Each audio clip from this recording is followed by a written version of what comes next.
So, welcome muli. Pinakais na po natin ang kamera. At ngayon, sa oras po ito ay darating po tayo sa salita ng Diyos, yung pakikinig ng salita ng Diyos. At kayo po ay welcome. Naging sa mga kasamang po ang driver. Ay welcome po kayo sa gawain po ng Panginoon. No? Sa Luzon, Visayas at Mindanao, sa mga mag-anak po sa Masbate at sa lahat. No? Kayo po ay welcome sa gawain po ng Panginoon. Ito po yung araw. Tuwing po araw po ng linggo ay nagkakaroon po tayo ng gawain. Ngayon ay dala po tayo sa salita po ng Diyos. Bago yan, tayo muna ay manalangin sa mga oras po. Panginoon, maraming salamat sa inyong pong mga salita na aming pong mapapakinggan. Pagpalain po ang Diyos ang mga salita nito, God, na ito'y maging pagpapala sa buhay ng bata sa aming Panginoon.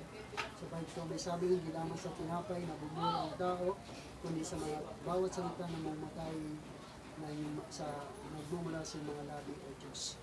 Kaya pagpalain mo, Panginoon, ang inyong lingkod, na patuloy mo pong gamitin, na may pahayag, may pangaral, ang iyong mabuting balita, Panginoon, sa lahat ng taong nakikinig at naniniwala sa iyo, Diyos. Kaya sa mga Espiritu, God, pinangkin namin ang iyong gabay at patnubay at pagpapala at pangunguna sa mga Espiritu, Diyos, sa pamagitan ng Espiritu Santo, sa pangalan ni Jesus. Amen. So, grabe tayo ngayon, ang ating pong nakaraan po, ang ating pong napag-aralan ay patungkol po sa revenge of others, yung paghiganti natin sa kapwa ng nakaraan pong linggo. Ang yan din po ay pag-aaralan natin sa linggo ito ay patungkol po sa tinatawag na pananampalataya. No? Yan. Sapagkat marami pong taong mayroon pananampalataya, kaya dapat natin para magkaroon po tayo ng insight, no, patungkol sa tinatawag na pananampalataya. Maraming sasabi sa iyo, ano nga ba yung pananampalataya? So dito po ay pag-aaralan natin ang patungkol sa pananampalataya batay sa salita ng Diyos. No? So batay sa salita ng Diyos ay yung po ang magiging guide ng totoo nating pananampalataya sa Diyos. No? Maging totoo pananampalataya natin sa Kanya. So maging totoong pananampalataya natin sa Diyos. Ang sabi niya po doon sa Hebreo chapter 11 verse 1, no? Hebreo chapter 11 verse 1, ang pananampalataya ay pagtitiwala na mangyayari ang ating mga inaasahan at ang katiyakan tungkol sa mga bagay na hindi natin nakikita. So yan ang sinasabi ng Biblia, no? Ang pananampalataya ay sa mga pagtitiwala sa mga bagay, sa pagtitiwala na mangyayari ang ating inaasahan. So una po ay makikita natin dito, yung pananampalataya ay pagtitiwala. Pagtitiwala na mangyayari ang ating inaasahan. No? So ano nga ba ang iyong inaasahan sa mundong ito? So dapat maniwala ka na pwede mong makamit at makamtan ang iyong paniniwala at pananampalataya. Sapagkat doon malalaman na ikaw ay mayroong pananampalataya, bagamat hindi pa ito nangyayari at nagaganap sa buhay mo. Pero naniniwala ka na pwedeng mangyari. No? Sapagkat sinasabi rito sa Hebrew chapter 1 at chapter 11 verse 1 na ang pananampalataya ay pagtitiwala na mangyayari ang ating mga inaasahan. No? Kaya kung meron kang paniniwala at meron kang inaasahan na hindi mo pa nakakamtan, ay pwede makamit yan kung ikaw ay may paniniwala lamang. No? Ang sabi doon sa Matthew chapter 21 verse 21 hanggang 22 ay ganito po ang sinasabi ng banal na kasulatan. Sumagot si Jesus, tandaanin niyo ito, kung kayo'y may pananalig sa Diyos at hindi nag-alinlangan, magagawa rin ninyo ang ginawa ko sa puno ng igos na ito. Hindi lamang iyan.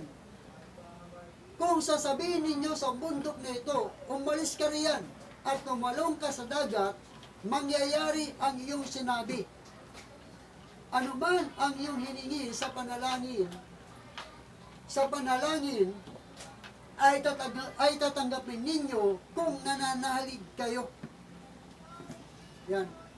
So doon ay sinasabi ni Jesus Christ na pwedeng mangyari ang iyong inaasam o sinasabi. Basta ang huwag ka lang mag-alinlangan. Sabagat yun ang pananampalataya mo. Yun yung paniniwala mo.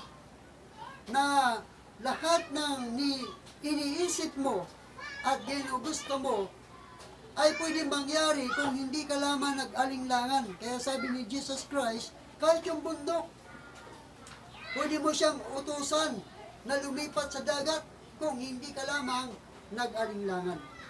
Kung hindi ka lamang,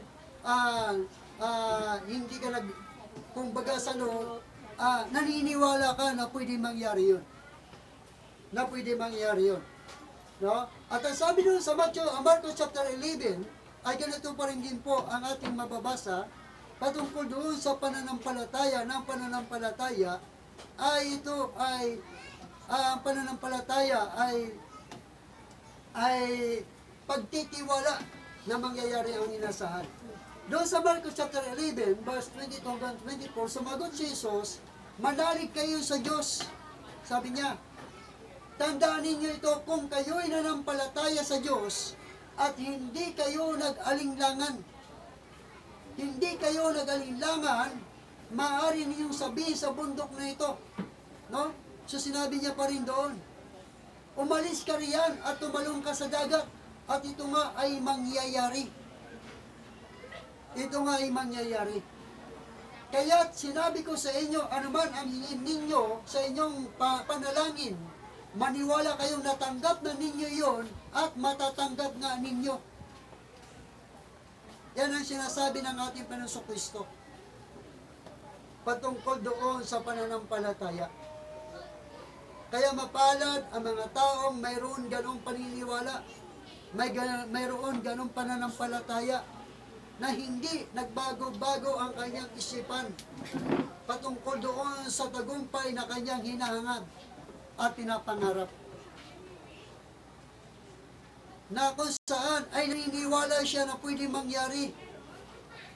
Pwede mangyari ang kanyang mga pangarap sa buhay. No?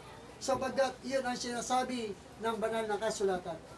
Kaya sabi doon sa Matthew chapter 7 verse 7, ay ganito ang sinasabi ng banal na kasulatan, humingi kayo at kayo'y bibigyan, humanap kayo at kayo'y makakatagpo.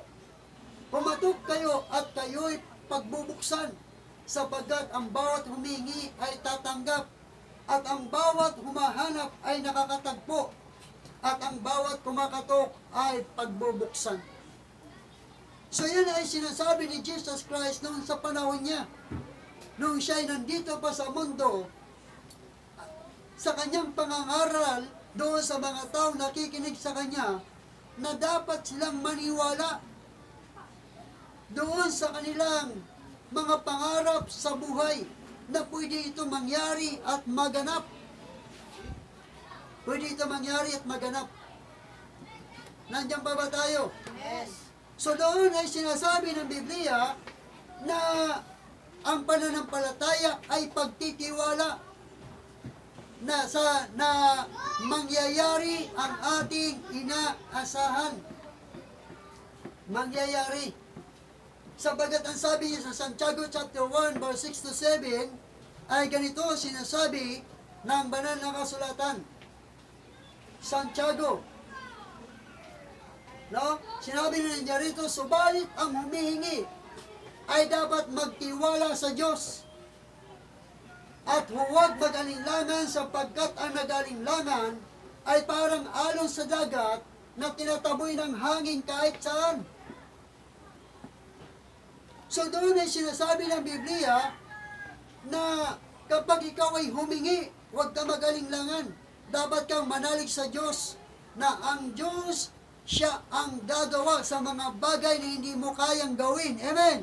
Amen. Na siyang gagawa doon sa mga bagay na hindi mo kayang gawin.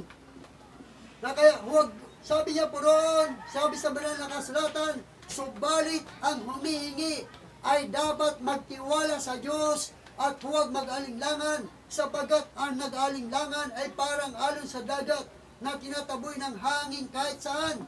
Huwag umasang tatanggap ng anumang mula sa Panginoon. Ang taong pabago-bago ang isip at di alam kung ano ang kanyang gusto, kung ano talaga ang nais niya. So doon ay sinasabi ng banal na kasulatan na malalaman mo na ikaw ay mayroong pananampalataya kapag ikaw ay naniniwala na pwedeng mangyari ang iyong mga inaasam. Pwede mangyari. No? So doon ay sinasabi ng Biblia na sinasabi ng banal na kasulatan, huwag pabago-bago. Hingi ka ngayon, bukas iba naman. No? Para bang hindi ka naniniwala na pwede mapasayo ang iyong hinihingi. Halimbawa, meron kang sakit, gusto mong gumaling. Sabihin mong magaling ka na at huwag ka nang magbago. No? Sabagat hindi ikaw magpapagaling sa iyong sakit at karamdaman, kundi ang magpapagaling sa iyo yung Diyos na sinasampalatayanan mo at pinaglilingkuran mo. Ang gusto lang ng Diyos, huwag kang magbago, kundi paniwalaan mo na ang lahat ng iyong hinihingi sa Diyos ay kayang ibigay ng Diyos. Ay kayang ibigay ng Diyos. So kaya dito nakikita natin na ang pananampalataya ay pagtitiwala na mangyari ang ating inaasahan.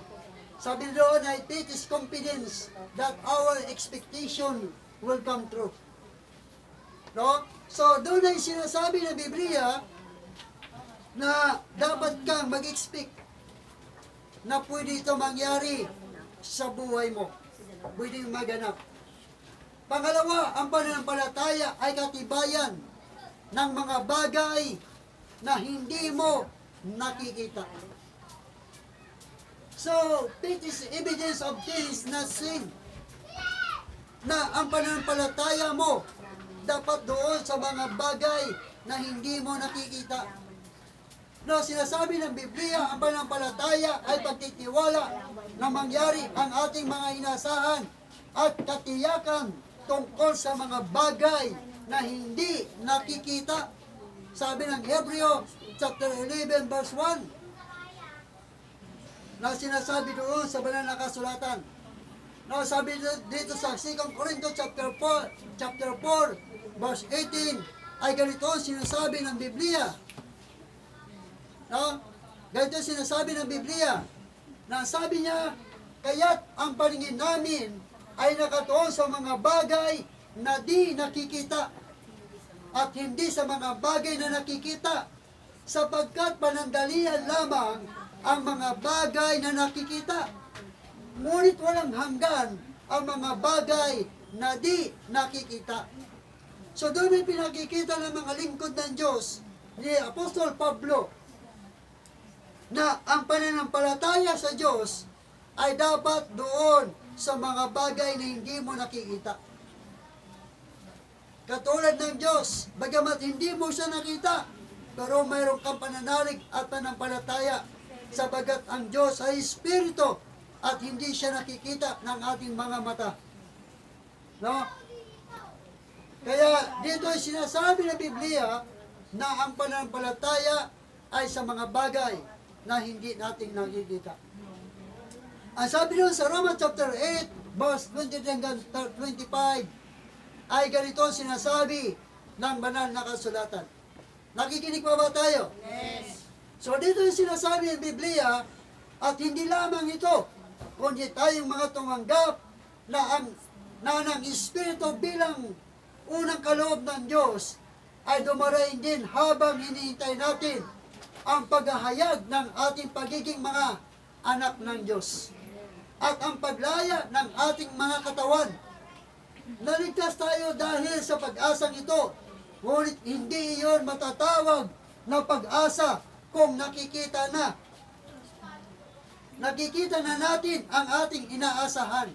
Sapagat sinong tao ang aasa pa kung ito'y nakikita na niya? Ngunit kung umaasa tayo sa hindi natin nakikita, hihintayin natin iyon ng buong tiyaga. Amen po ba? Amen. Dahil doon ay pinakikita na hindi ka maaari magkakaroon ng panampalataya kung nakita mo na ang isang bagay na hindi mo pa nakikita. So, kailangan maniwala ka. Bagamat hindi mo pa siya nakita, ay maniwala ka doon sa iyong pananampalataya. Katulad ng buhay na walang hanggan, hindi mo pa nakikita, hindi mo pa nahawakan, pero naniniwala ka na meron kang buhay na walang hanggan. Katulad ng Diyos, bagamat hindi mo siya nakikita, hindi mo siya nahihipo, ni nahawakan, pero naniniwala ka na mayroong Diyos na may likha nitong langit at ng lupa. Yun ang gusto ng Diyos, pananampalataya sa mga bagay na hindi mo nakikita. Ang sabi sa 2 Corinto chapter 5, verse 7 to 8, ay ganito ang sinasabi ng Biblia. Ang sabi niya, sapagat namumuhay tayo, batay sa pananampalataya sa Panginoon, at hindi sa mga bagay na nakikita. Malakas nga ang loob natin iwan ang katawang ito ng ating tinatahanan ngayon upang manirahan na sa piling ng Panginoon. So doon ay pinakikita ng banal na kasulatan na ang pananampalataya ay sa mga bagay na hindi po natin nakikita. Yun ang totoong pananampalataya sa Diyos, sabagat ang Diyos ay hindi natin nakikita. Ang sabi doon sa Hebrews chapter 11, verse 13 to 16, ay ganito sinasabi ng banal na kasulatan. Sa verse 5 ng Hebrews chapter 5, verse 16, ang sabi niya po ay ganito, silang lahat ay namatay na may pananampalataya sa Diyos. Hindi nila nakamtan ang mga ipinangako ng Diyos, ngunit natanaw nila iyon mula sa malayo. Kinilala nilang sila'y mga dayuhan lamang at hindi nangangibang bayan dito sa lupa. Ipinapakilala ng mga taong nagsasalita ng ganoon na naghahanap pa sila ng sariling bayan. Kung ang mahal nila ay ang lupain kanilang tinanggalingan, may pagkakataon pa sana silang makabalik doon. Ngunit hinangad nila ang isang lungsod na higit na mabuti, ang lungsod na nasa langit. Kaya naman, hindi ikinaya ng Diyos na sila'y tawaging Diyos nila, sapagkat sila'y ipinaghanda niya ng isang bagay na kanilang matitirhan. So doon ay sinasabi ng banal na kasulatan na hindi ito ang tunay nating bayan. Dahil sila'y nananampalataya na sila'y dayuhan lamang sa mundong ito. Amen po ba? Sila'y dayuhan lamang. Kaya ikaw at ako ay dapat maniwala na hindi tayo taga rito sa mundong ito. Tayo ay dayuhan lamang. Tatagal lamang tayo sa panahon na ibinigay sa atin ng Diyos kung hanggat kailan tayo mabubuhay sa mundong ito. Ang mahalaga at importante, naniniwala ka sa Diyos bagamat hindi mo siya nakikita, bagamat hindi mo siya nahihipo o nahahawakan. Sabagat iyon ang totoo at tunay na pananampalataya sa Diyos. Pangatlo, ang pananampalataya ay nakatuon sa totoong Diyos. Ay nakatuon sa totoong Diyos na buhay na hindi nakikita. So yun, ang pananampalataya, dapat nakatuon ka sa totoong Diyos na buhay na hindi mo nakikita. Yun ang sinasabi ng banal na kasulatan. Ang sabi niya po sa Deuteronomy chapter 4, John chapter 4 verse 1, John 14 verse 1, ang sabi niya, huwag na kayong mabalisa, sumampalataya kayo sa Diyos, sumampalataya din kayo sa akin. Yan ang sinasabi ng banal na kasulatan. Sa Deuteronomy chapter 4 verse 15 to 16, nang kayo kausapin ni Yahweh mula sa apoy sa Sinai, wala kayong nakitang anyo, kaya mag-ingat kayong mabuti. Huwag kayong gagawa ng anumang larawan upang sambahin, maging kawangis ng tao. Sabagat ang totoong pananampalataya natin sa Diyos sa mga bagay na hindi natin nakikita. Hindi tayo dapat manampalataya doon sa mga ginagawa o sa mga nilikha ng Diyos. Sa mga nilalang ng Diyos. Hindi tayo dapat maniwala doon at manampalataya doon. Kundi ang dapat natin sampalatayanan, yaong may likha nitong langit at ng lupa. Amen. Siya lamang ang dapat natin paglingkuran. Sabagat iyon ang sinasabi ng Diyos. Wala tayong nakitang anyon, sabi niya. Kaya dapat tayo maniwala sa Diyos, bagamat hindi natin siya nakikita. Ang sabi doon sa 10 utos, sa Exodus chapter 20 verse 1 to 7, sabagat ang Diyos ay mapanibuguin. Ayaw niya na magkaroon ka ng ibang pananampalataya para maging daan sa iyong pananampalataya sa Diyos. Kundi kailangan directly ang iyong pananampalataya. Ang sabi niya sa Exodus chapter 21 at chapter 20 verse 1 to 7, ang lahat ng ito sinabi ng Diyos, akong si Yahweh, ang iyong Diyos, na naglabas sa inyo sa Egypto at nagpalaya sa iyo mula sa pagkaalipin. Huwag kayong sasamba sa ibang Diyos maliban sa akin. Huwag kayong gagawa ng imahin ng anumang nilalang nasa langit, nasa lupa, o nasa tubig upang sambahin. Huwag mo silang yuyukuran ni sasambahin, sabagat akong si Yahweh na iyong Diyos ay mapanibughoing Diyos. Narinig po ba natin? Amen. So ganun ang pananampalataya. Dapat nakatuon ka sa totoong Diyos na buhay na hindi mo nakikita, hindi doon sa mga bagay na nilikha ng Diyos. Parehas lang tayo nilikha ng Diyos. Kaya dapat hindi tayo nakatuon sa pananampalataya natin doon. Kundi dapat nakatuon ang pananampalataya natin sa mayro, sa naglikha nitong langit at ng lupa. Yun ang totoo nating pananampalataya sa Diyos. Sabagat ang Diyos ay mapanibughoing Diyos. Ang kasalanan ng mga magulang ay sisingilin ko sa kanilang mga anak hanggang sa 3 at 4 na saling lahi. Ngunit ipinadama ko ang aking pag-ibig sa libu-libong salinlahi ng mga umiibig sa akin at tumutupad sa aking mga utos. Huwag mong gagamitin sa walang kabuluhan ang pangalan ni Yahweh na iyong Diyos. Tiyak na parurusahan ka ang sinumang gumamit nito ng walang kabuluhan. So dito ay sinasabi ng Diyos siya ay mapanibuguin.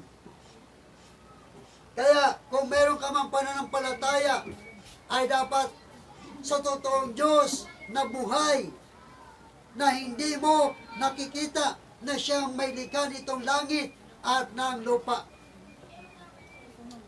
Huwag tayong maniwala doon sa kapwa nating tao. Amen. Huwag tayong maniwala roon. Huwag tayo sumamba doon sa kapwa nating tao. Kundi ang dapat nating sambahin ay ang totoo at tunay na Diyos. Dahil yun ang totoong pananampalataya na ibinigay sa atin ng Diyos. Kaya dapat nakatuon. Pang-apat, ang pananampalataya ay nakatuon kay Kristo na buhay na hindi mo nakikita. Kay Kristo na siya ay buhay. Bagamat hindi mo siya nakikita, sumasampalataya ka na sa ating Panginoong Kristo. Sabagat ang sabi sa John chapter 20-29, kaya siya'y tinanong nila, ano po ang dapat namin gawin upang matupad ang ipinagagawa sa amin ng Diyos. Sabi niya, sumagot si Jesus, pakatandaan ninyo si Moises ang nagbigay sa inyo ng tinapay na galing sa langit. Ang aking Ama ang nagbibigay sa inyo ng tinapay na galing sa langit. Dahil ang tinapay na galing sa Diyos ang bumaba mula sa langit at nagbibigay buhay sa sangkatauhan. Sumagot sila, Ginoo, bigyan po ninyo kami lagi ng tinapay. Tinapay na ito. Sinabi ni Jesus, ako ang tinapay na nagbibigay buhay. Ang lumalapit sa akin ay hindi na magugutom kailanman. At ang sumampalataya sa akin ay hindi na mauhaw kailanman. Ngunit sinabi ko na sa inyo, nakita na ninyo ako, ngunit hindi pa rin kayo sumasampalataya sa akin. Lalapit sa akin ang lahat ng ibinigay sa akin ng Ama. At hindi ko itataboy kailanman ang sinumang lumalapit sa akin. Ako'y bumaba mula sa langit, hindi upang gawin ang sarili kong kalooban, kundi ang kalooban niya na nagsugo sa akin.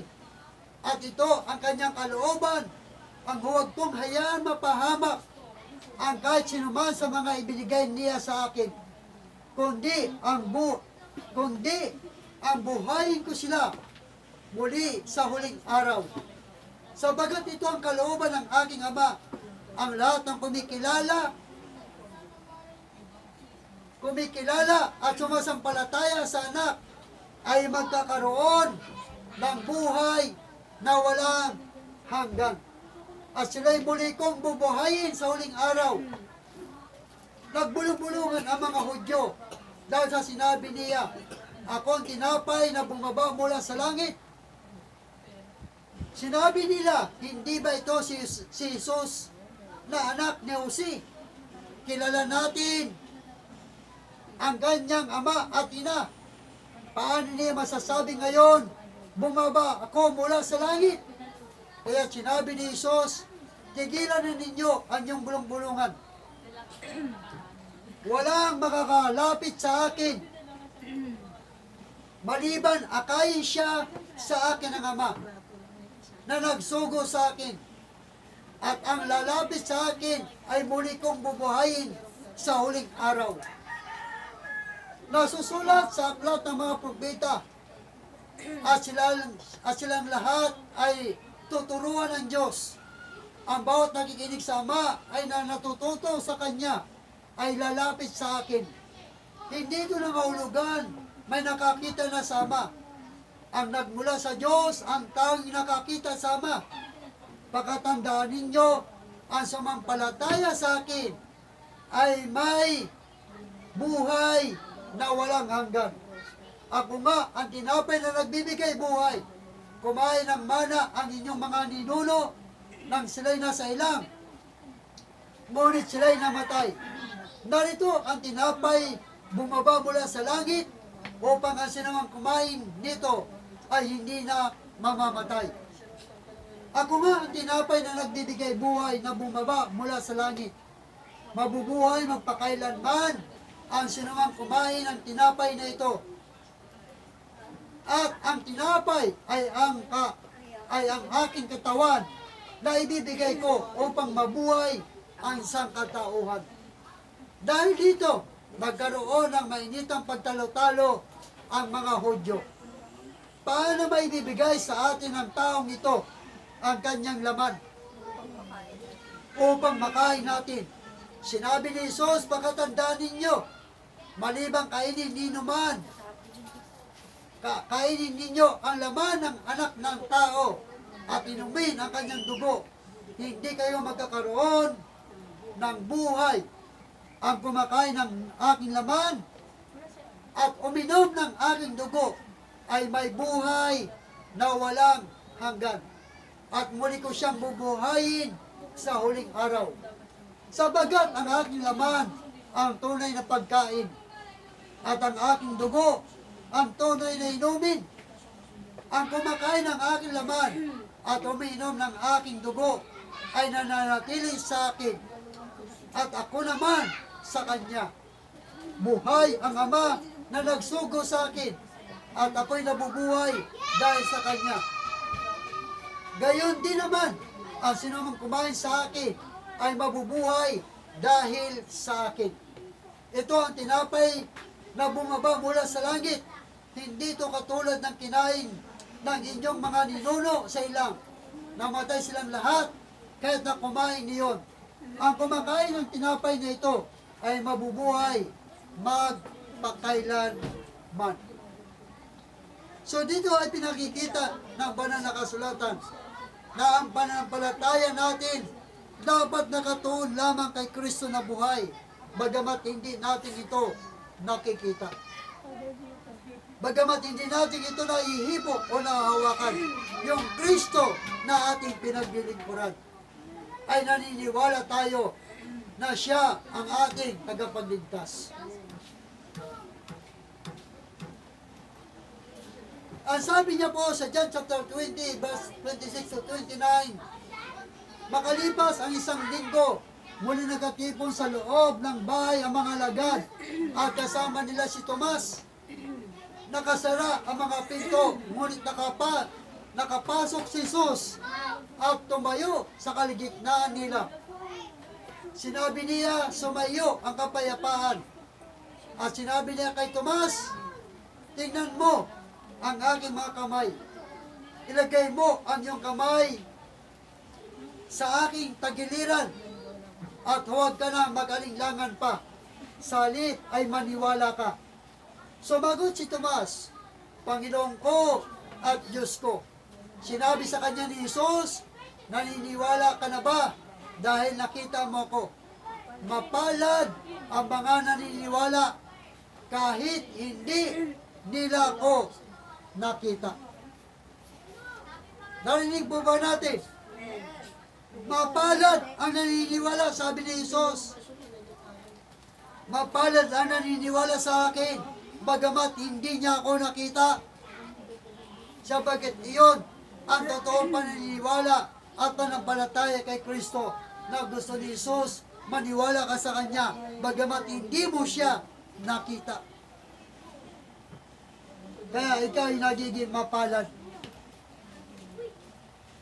Ang sabi sa 2 Corinthians chapter 5 verse 7 to 8, sapagkat namumuhay tayo batay sa panampalataya sa Panginoon at hindi sa mga bagay na nakikita. Malakas nga ang loob nating iwan ang katawan na ating tinatahanan ngayon upang manirahan sa piling ng Panginoon. Kaya dito sinasabi ng banal na kasulatan na namumuhay tayo sa panampalataya sa Panginoon na hindi natin nakikita. Sa 1 Peter chapter 1, verse 6 to 8, ito'y dapat ninyong ikagalak kahit na maaari magdalas muna kayo ng iba't ibang pagsubok sa loob ng maikling panahon. Ang gintong nasisira ay pinaparaan sa apoy upang malaman kung talagang dalisay. Gayon din naman, ang iyong pananampalataya na higit na mahalaga kaysa ginto ay pinararaan sa pagsubok upang malaman kung ito'y talagang tapat. Sa gayon, kayo'y papupurihan,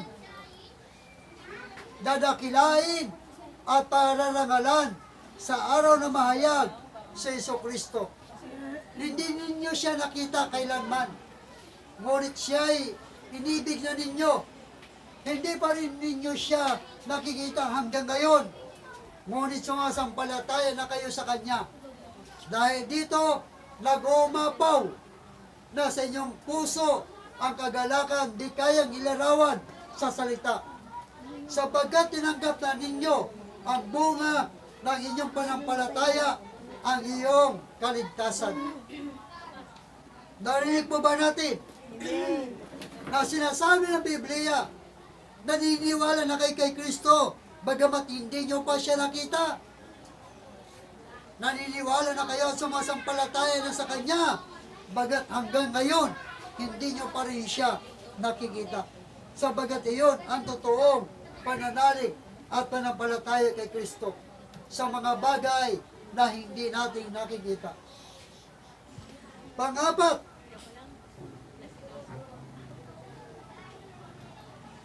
pang-lima, ang pananampalataya ay dapat nakabatay sa mga sinulat ni Moises. Sa mga sinulat ni Moises at ng mga propeta.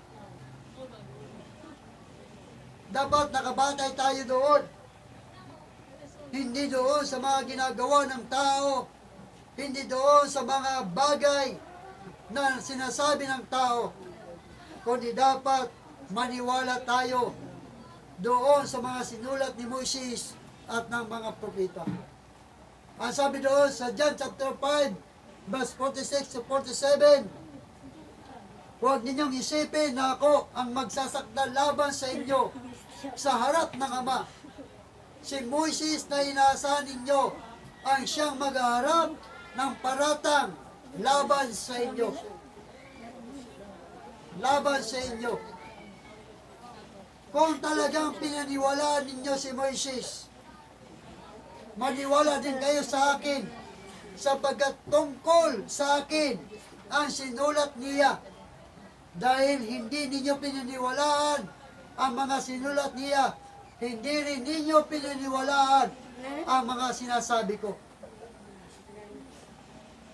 Kaya doon nakikita natin na sinasabi ng Biblia,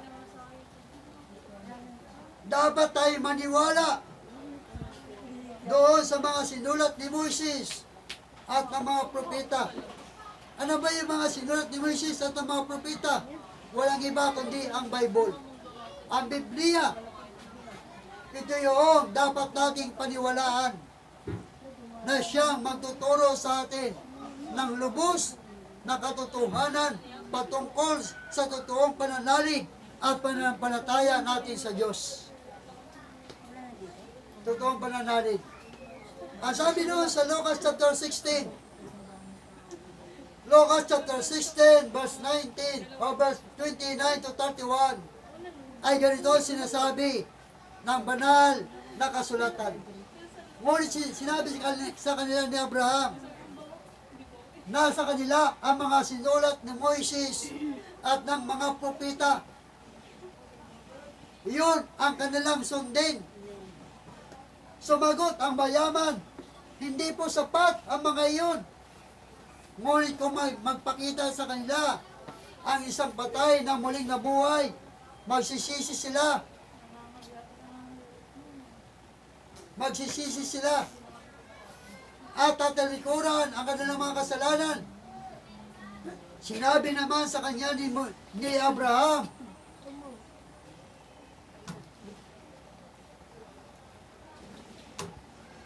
balik mo. Sumol. Ayan, sumol. Ayan.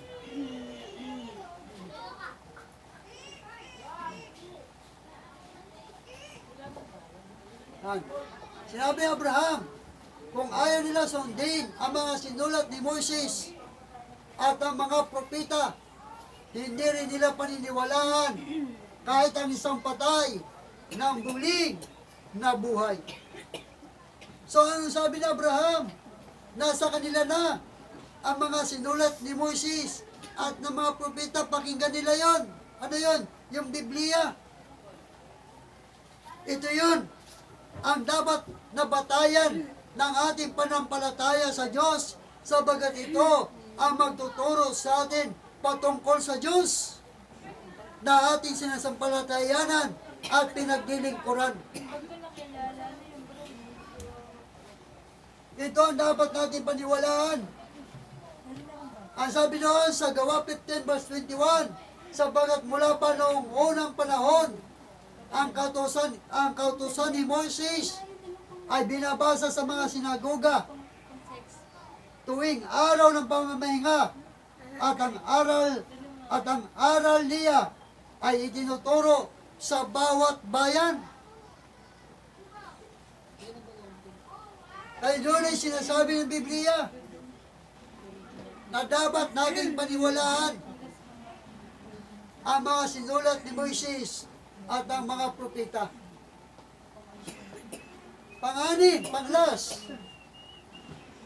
Panganim, ang pananampalataya ay nagmumula sa pakikinig ng pangangaral ng mabuting balita patungkol sa ating Panginoong na siya lamang ang nag-iisang tagapagligtas ng lahat ng tao. Kaya hanggat wala kang napapakinggan na nangangaral, hindi ka magkakaroon ng pananampalataya sa totoong Diyos na pinaglilingkuran, na yung paglilingkuran.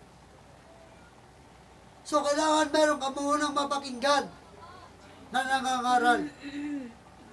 Na sinasabi ng Romans chapter 10, verse 17 to 20, kaya't ang pananampalataya ay bunga ng pakikinig, at makapakikinig lamang kung mayroong mangangaral tungkol kay Kristo.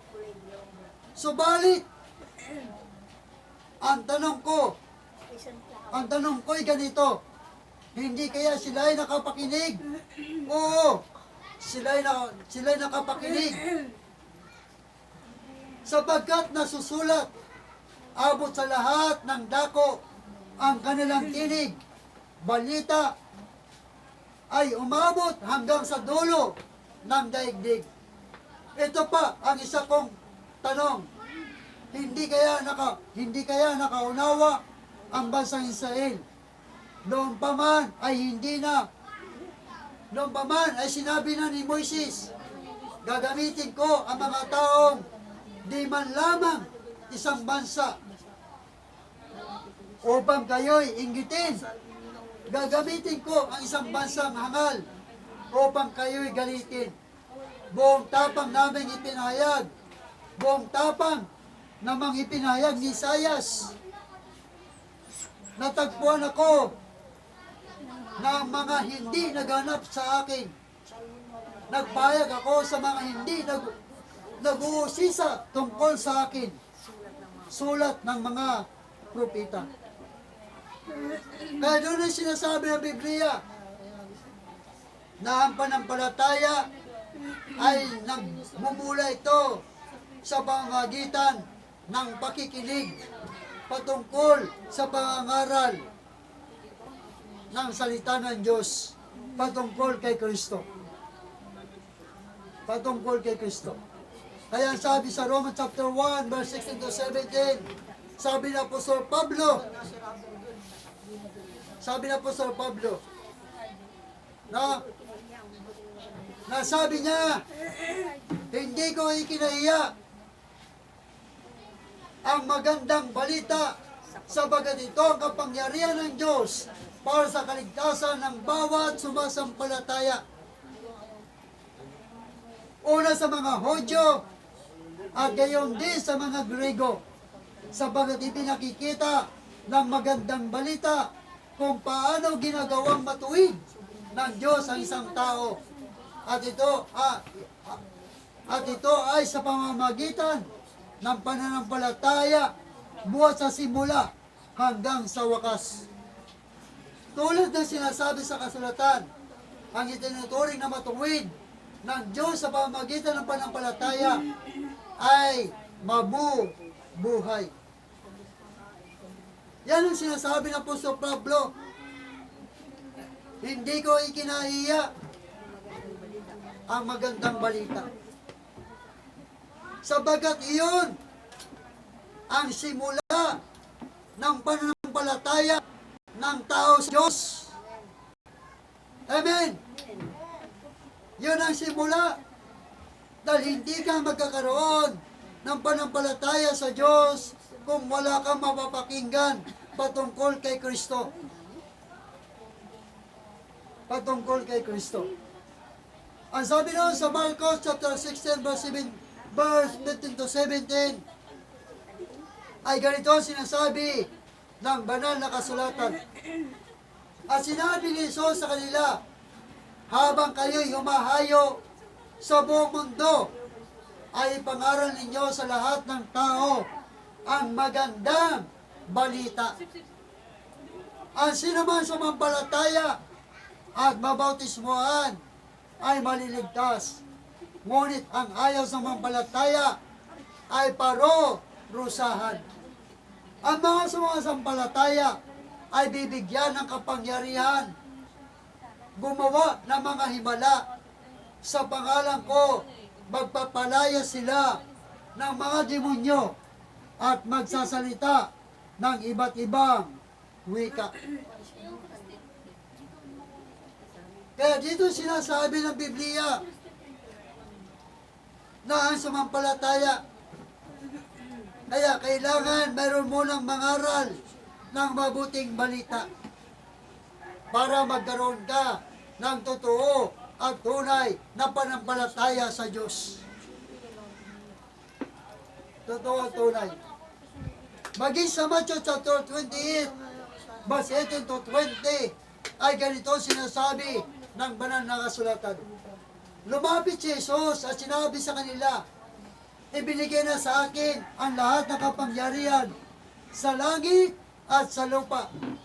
Kaya habang kayo lumahayo, gawin ninyong alagad ko ang mga tao sa lahat ng bansa. Bautisman ninyo sila sa pangalan ng Ama at ng Anak at ng Espiritu Santo. Turuan ninyo sila sumunod sa lahat ng inuutos ko sa inyo. Tandaan ninyo, ako'y laging kasama ninyo hanggang sa katapusan ng panahon. Yan ang sinasabi ng Biblia na ang panampalataya ay nagmumula sa pangangaral ng mabuting balita. Kaya mapalad ang mga taong nakakarinig ng mabuting balita. Mapalad ang mga taong naniniwala sa salita ng Diyos na kanilang napapakinggan.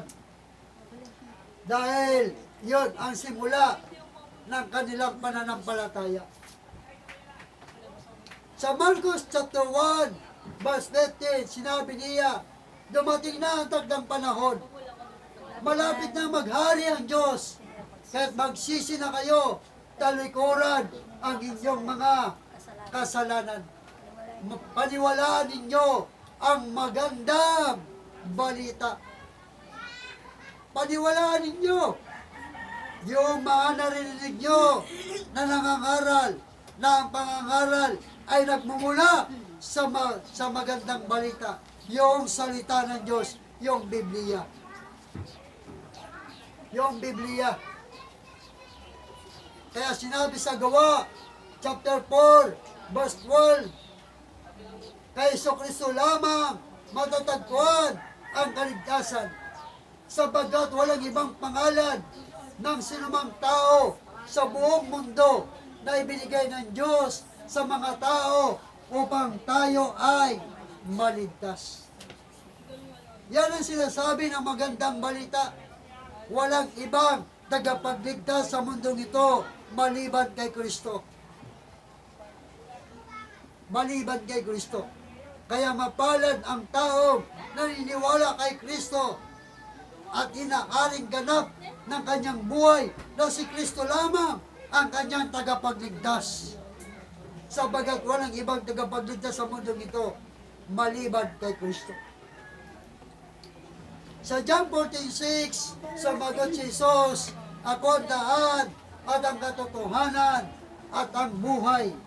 Walang makakapunta sa Ama kundi sa pamamagitan ko. Yan ang magandang balita na walang ibang daan papuntang langit maliban kay Kristo, maliban sa ating Panginoong Kristo. Siya lamang ang daan. Wala nang iba. Wala nang iba. Kaya mapal ang taong nakilala niya ang daan papuntang langit, walang iba kundi si Kristo. Siya lamang. Ang sabi niya po sa John chapter 3 verse 36, ang sabi niya, ang sumampalataya sa anak ay may buhay na walang hanggan. Ngunit ang hindi sumusunod sa anak ay hindi magkakaroon ng buhay. Sa halip, mananatili sa kanya ang puot ng Diyos. Mananatili sa kanya. Kaya mapalad ang taong naniniwala sa ating Panginoong Kristo, sapagkat siya ay may buhay na walang hanggan. Dito muna tayo. Mamaya na yan. Dala. Dito muna. Pagkatapos niyan. So dito ay sinasabi ng banal na kasulatan. Focus muna tayo rito. Matatapos na tayo. So doon ay sinasabi ng banal na kasulatan na ang pananampalataya ay nagbubunga ito sa pamamagitan ng pagkikinig.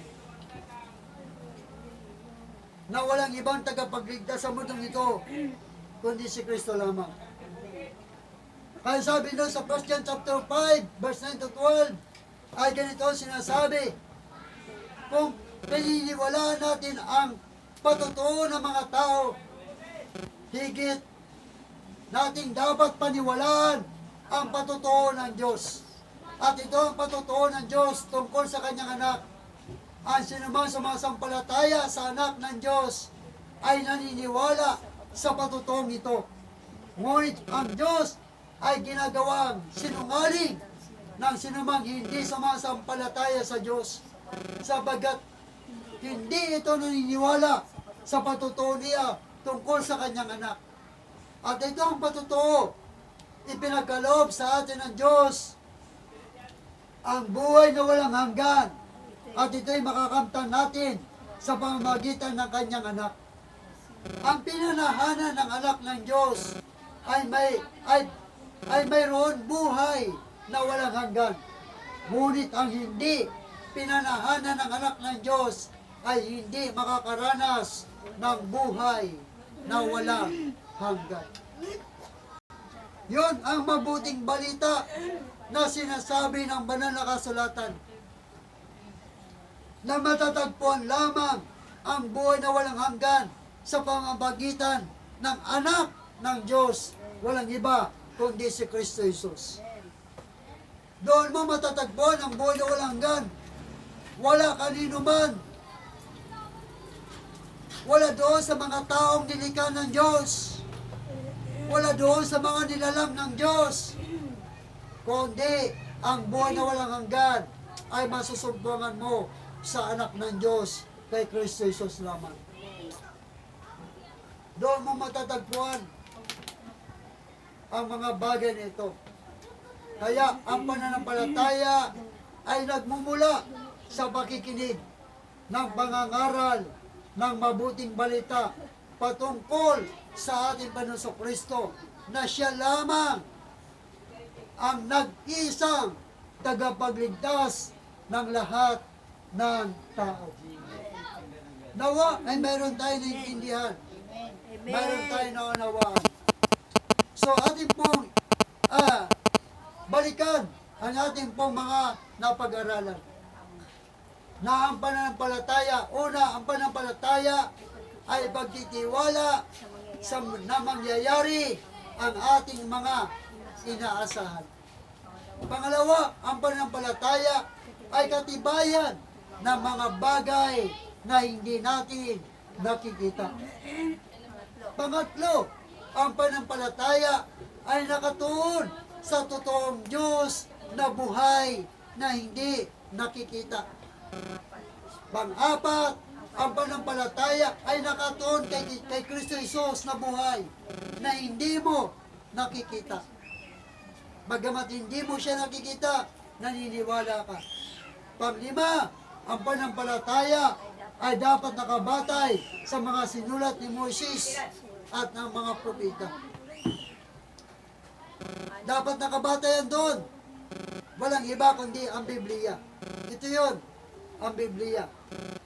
Last but not the least, ang pananampalataya ay nagmumula sa pakikinig ng pangangaral ng mabuting balita patungkol sa ating Panginoong Kristo na siya lamang ang nag-iisang tagapagligtas ng lahat ng tao.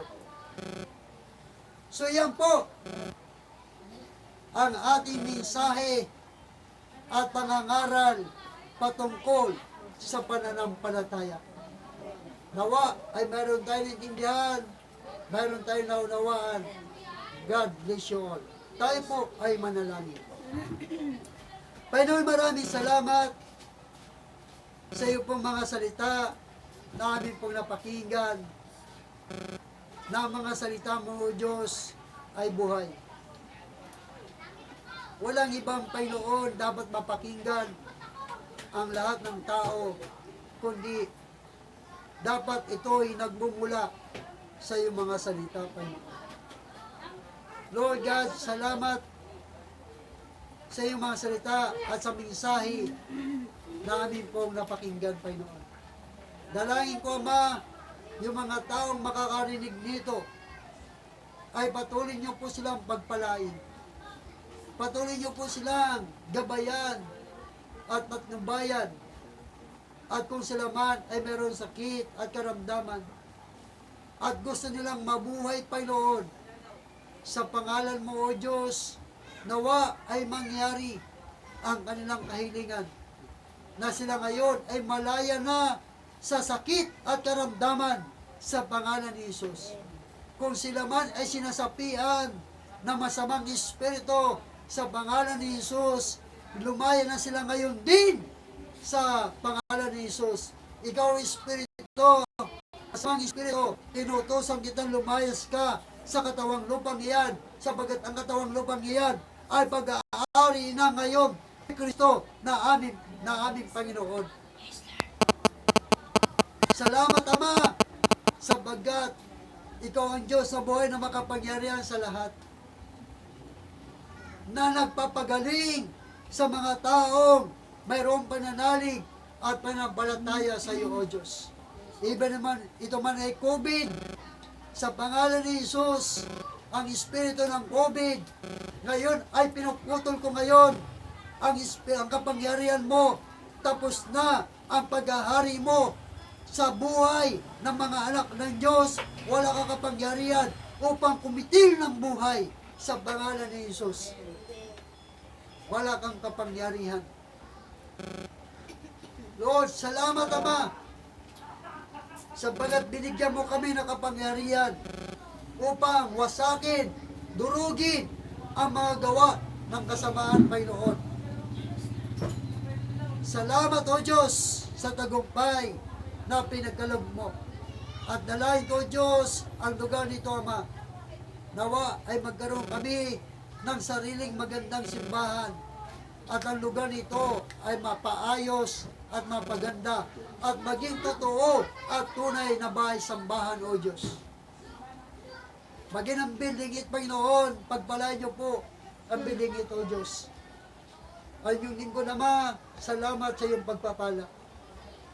Na dumali nawa ang pagpapalang pinansyal para sa gawain mo, Panginoon. Salamat sa iyong pagpapala at sa iyong mga salita na pinagkaloob niyo po sa amin. At sa mga taong gustong maligtas, sa pangalan mo, O Diyos, ay magkaroon nawa sila ng pananalig at panampalataya sa iyong God. Kaya purihin ka, dakilain ka, nabatsa sa amin na rito, sa pangalan ni Jesus. Amen. Amen.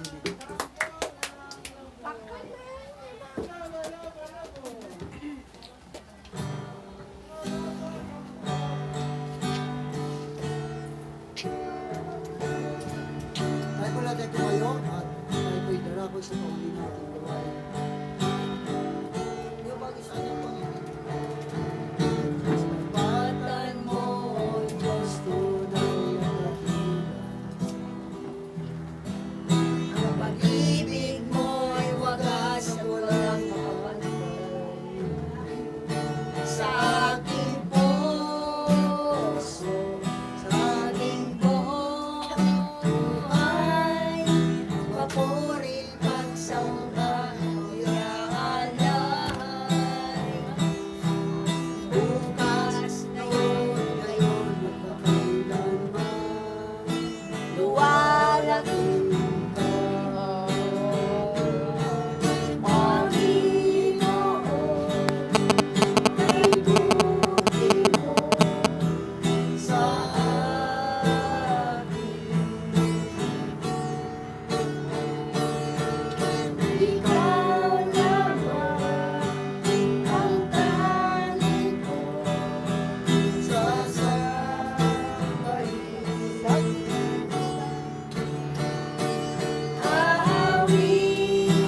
Aawitan ka at pupurihin,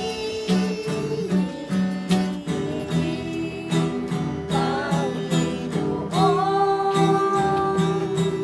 Kay buti mo sa akin. awitan kita. Aawitan kita at pupurihin, Panginoon. Kay buti mo sa akin,